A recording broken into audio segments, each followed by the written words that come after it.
De volta ao Redação Novo Tempo, muito obrigado pela sua audiência, pela sua companhia, você que está aqui na rádio ou na TV Novo Tempo.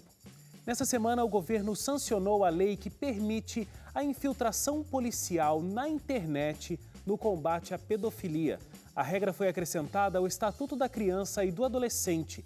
A infiltração só pode acontecer mediante requerimento do Ministério Público ou representação de delegado de polícia. O pedido deve demonstrar necessidade, ou seja, quando a prova não puder ser obtida por outros meios. Esse é um assunto tão delicado, né? Tão sensível, é tão forte falar desse assunto. Eu sinceramente não me sinto nem muito confortável.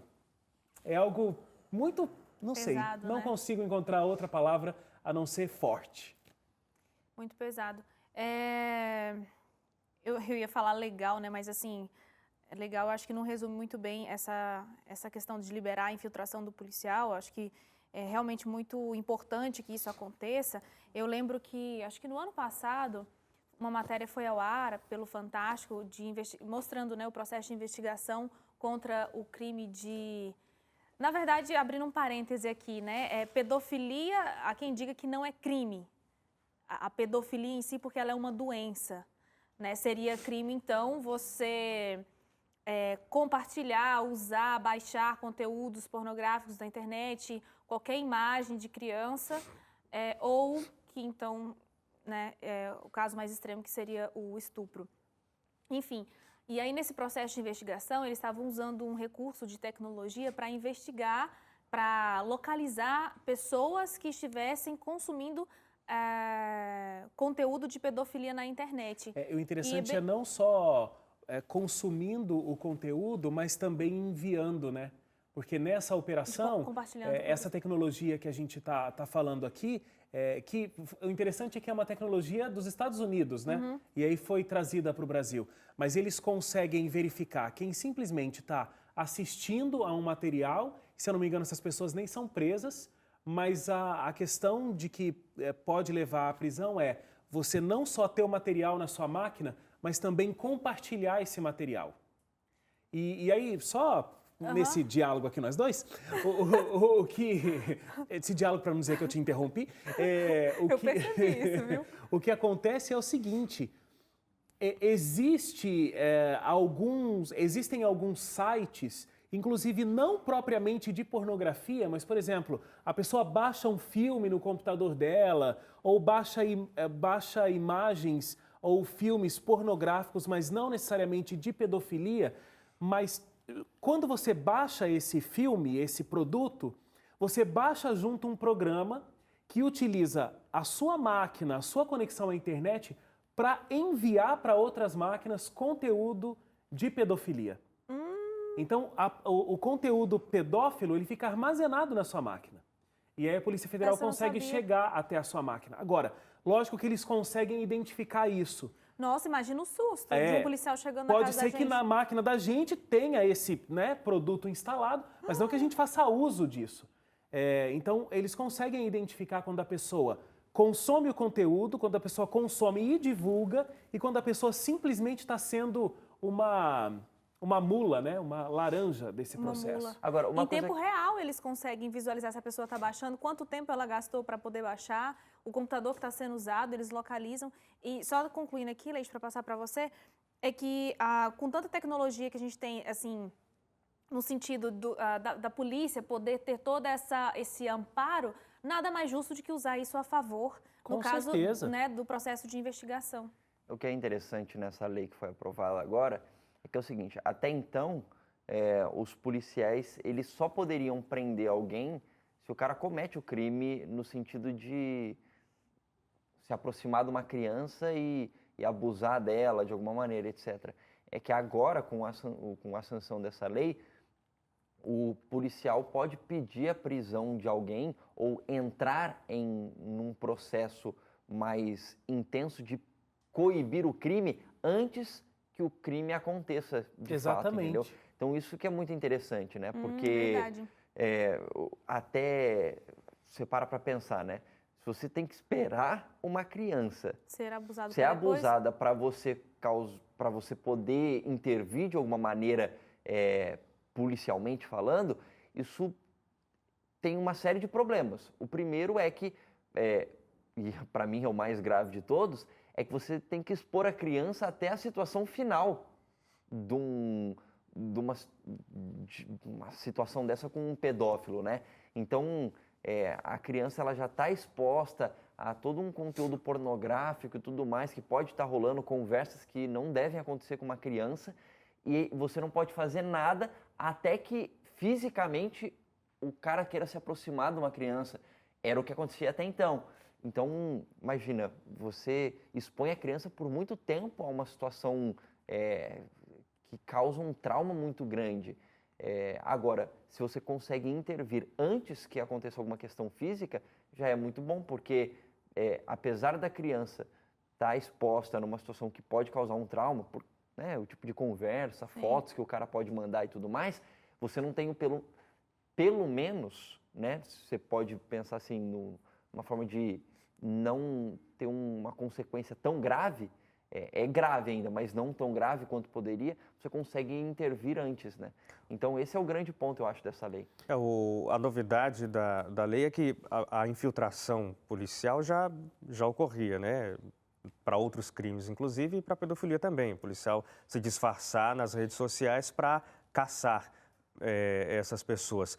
Mas a novidade é a possibilidade do uso de ferramentas tecnológicas para não apenas estar infiltrado, mas fazer uma caça direta, não ficar esperando, sabe, como se tivesse para dar o bote ali, ficar acompanhando as mensagens e, opa, identifiquei esse aqui. Não, mas para ir atrás e por meio de ferramentas tecnológicas, como você falou aí do que você viu, conseguir descobrir, inclusive, que há alguém fazendo isso em algum lugar, mesmo que o policial não esteja num grupo no Facebook onde esteja essa pessoa agindo, mas por meio da infiltração tecnológica mesmo. Códigos, como se fosse assim, Hacker. um hacker, invadir o sistema e perceber as conexões de pessoas que estão fazendo isso, mesmo que o policial não esteja dentro de um grupo fechado onde isso ocorra. Então, quer dizer, é um passo adiante para evitar, inclusive, até a primeira exposição. Quer dizer, ele descobre, olha, tem essa pessoa que age, o policial está em São Paulo, mas descobre uma conexão de alguém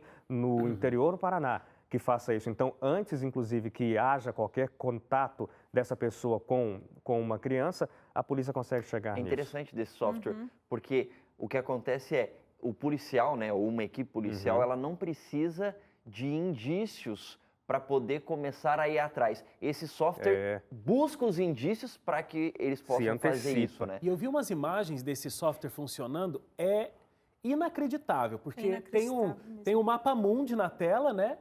E aí tem pontos vermelhos onde está marcando pontos onde realmente está acontecendo um consumo de conteúdo pedófilo. E aí eles vão aproximando, por exemplo, vamos chegar aqui no estado de São Paulo, que é onde a gente está. Então você vai abrindo o mapa, essa quantidade de pontos vai aumentando, né? Porque... E, gente, é um número mundial de consumo de pornografia, de conteúdo... Pornográfico infantil, né? Pornografia infantil muito grande, é gigantesco. E a produção trouxe para a gente aqui uma pesquisa feita nos Estados Unidos. 155 homens presos por pedofilia na internet. 131 deles, ou seja, 85% deles, admitiram que não ficaram só no mundo virtual e pelo menos uma vez saiu do mundo virtual e teve uma prática sexual com uma criança. Por isso que o Leite falou, foi muito importante ter comentado sobre isso, né? Porque imagina quantos casos, quantas crianças não serão poupadas a partir dessa lei, né? Que vai poder então usar essa infiltração por conta disso. Quando eu vi esse dado aí, eu achei muito interessante porque, assim, há quem defenda de que a pessoa, quando ela tem essa fixação por criança, não necessariamente ela vai se tornar um agressor, um abusador sexual, né? Muitas vezes, tem várias formas da gente classificar, né? Tem aquele que sente essa fixação sexual por criança, mas não consome nada, mas ele tem essa doença e precisa se tratar. e tem aquele que vai para a internet, consome esse conteúdo e muitos acham que realmente ali não seria um crime, já que ele não está afetando ninguém fisicamente. E tem aquele que, de tanto consumir e tal, ele pode realmente, com essas fantasias que ele vai tendo, acabar indo para o mundo real. Mas é obviamente e aí que a é pessoa... onde vai ser evitado, né? É obviamente que a pessoa, quando consome esse tipo de material, isso vai alimentando um desejo que né, já é doentio ali na cabeça dele de consumir um material como aquele. Mas à medida que ele consome, ele vai ter esse desejo de fazer isso na prática. Diminuir é que não vai, né? Com certeza não. Então, eu acho que o grande ponto da gente estar falando isso aqui no Redação Novo Tempo e a importância da gente falar isso é porque os estragos que a pedofilia causa são, olha, a gente pode dizer em alguns casos até quase irreversíveis, porque São assim, devastadores. São devastadores. Acho que essa é a melhor definição, porque uma criança que sofre um abuso, cara, isso afeta o resto da vida dessa criança. A gente tem inúmeras histórias que a gente já viu em filmes, em entrevistas, em reportagens, documentários, enfim, em várias situações em que a vida da pessoa é destruída, devastada quando é criança e depois, lá na frente, são traumas. A pessoa não consegue casar com alguém, não consegue se relacionar com pessoas, a pessoa não consegue se aceitar, a pessoa acaba se suicidando lá na frente. Enfim, eu estou falando algumas coisas aqui, mas é uma infinidade de traumas que isso causa. Então, assim, é um câncer isso. E é por isso que tantas iniciativas e cada vez mais iniciativas precisam ser tomadas para que algo seja feito em relação a isso. E o que acontece, eu acho que do lado do pedófilo, é que ele tem uma doença, a Suzane colocou isso, né? Os psicanalistas falam que é uma doença, doença, algo que é doentio, mas eu acho que é muito difícil da pessoa que tem esse desejo, que é uma doença, procurar ajuda. Porque vai chegar no consultório e vai dizer, olha, eu tenho desejo sexual por criança. É difícil extrapolar essa barreira da vergonha de ter esse problema e buscar essa ajuda, né? Então, e isso vai alimentando esse ciclo sem fim da criança sofrendo violência. E a gente sabe, existem pesquisas mostrando que a maior violência que as crianças sofrem é a violência sexual. Acho e, inclusive... que é o segundo tipo... Oi? Acho que está em segundo lugar, né? É o segundo tipo de violência, mais comum entre as crianças. Afeta em crianças. Mais comum em crianças. E a gente sabe que o mais comum é que as próprias pessoas de dentro de casa é que cometem essa violência. Pais, padrastos, tios, primos, pessoas conhecidas. Uma coisa que eu achei legal que eu vi um delegado falando é que é o seguinte, que muitas pessoas, né, acham que por trás do computador elas são anônimas. E na verdade não, porque existe recurso tecnológico para isso e agora com mais essa possibilidade, as pessoas já começam a ficar em alertas também, quem sabe até diminuir, não sei, né, eu posso estar sendo bastante otimista aqui, mas imagina, um dia ela achou que ela estava sendo uma anônima, agora que esse recurso veio, pode ser que realmente vá inibir as pessoas de consumir mais esse conteúdo, né, talvez até de se abrir, por que não? Mostrou uma história de um cara, esse eu fiquei bastante assustada, é um cara novo, de 30 e poucos anos, acho que tinham 32, que a equipe policial chegou na casa, os pais ficaram assim estarrecidos, porque nunca imaginaram que o filho dele, um cara novo como ele, gente boa, né, o filho do bem e tal, pudesse estar consumindo esse tipo de conteúdo. No início ele nega fortemente, diz que não tem nada a ver com aquilo, mas depois ele acaba confessando porque não tem para onde correr. Então, assim, você vê que o perfil, parece que antes, né, não sei se é porque também não era contado, a gente tinha um perfil, assim, do pedófilo bastante estereotipado, eu acho, que por pessoas mais velhas, idosas e tal. Então, a gente percebe que não existe esse perfil estereotipado, né, isso pode acontecer com qualquer um. Eu imagino que deve ser muito difícil realmente procurar ajuda, fico tentando imaginar se eu estivesse na posição de uma pessoa de bem, porque a gente sabe que tem aquelas pessoas que elas têm uma má índole, né? Ela tem o problema e ela usa isso como uma perversão sexual mesmo. Mas pode ser, eu acredito que tem essas pessoas que, por alguma razão, há alguns especialistas que dizem que a maioria, assim, boa parte dos pedófilos é resultado de uma criança também que foi abusada, né? Então tem todo, verdade, às vezes, o tem esse ambiente lado que a também. criança vive, né? Eu estou começando a abrir várias janelas aqui, parecendo leite. Eu lembro que eu falei com eu lembro que eu Sobrou falei pro leite. eu lembro que eu falei com... É porque eu pego gosto no de pé você dele. também, tá? Eu pego no pé dele agora. Eu falei com uma educadora uma vez e ela disse assim, que trabalhar numa escola pública de bairro, várias situações que aparecem ligadas a comportamento sexual das crianças. Então, uma vez, na hora do intervalo, do recreio, ela viu uma criança, um garoto, tendo um comportamento assim, sexual com uma menina ali, sabe? Muito novinho, acho que é na faixa etária de uns 5 anos. E ela procurou, então, a família para tentar entender a situação. E ela percebeu que os pais dormiam no mesmo quarto que a criança. Né? Então, assim, criança é muito curiosa, dependendo do ambiente que ela viveu, ela começa a ter contato com esse tipo de... contato, né, com essa vida sexual muito precoce, isso pode realmente gerar um distúrbio muito grande. Por isso que eu acredito que pessoas de bem que realmente deveriam procurar essa ajuda, porque com tratamento é possível reverter a situação pro lado do bem, da força, né, e não deixar se levar por essa fixação e daí, de repente, a pessoa acabar sendo estuprador que nunca imaginou na vida que poderia ser. E esse ponto que você falou de que muitos dos pedófilos é porque também eles sofreram um abuso infantil, né? Isso mostra mais uma coisa de um ciclo vicioso, né? Então você tem a criança que é abusada e ela vai ser um adulto abusador, consumidor desse tipo de conteúdo, e aí você tem uma situação que fica cada vez mais difícil de ser quebrada, né? Você tem uma corrente que cada vez é mais complicada de ser quebrada.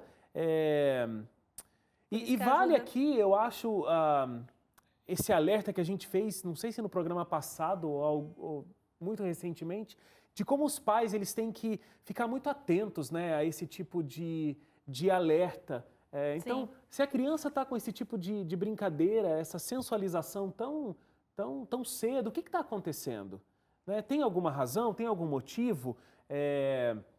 Quem é que está em contato com essa criança? Porque o Hélio estava falando desse processo que a polícia agora se infiltra e tem gente falando lá nos chats, falando nas redes sociais e tal.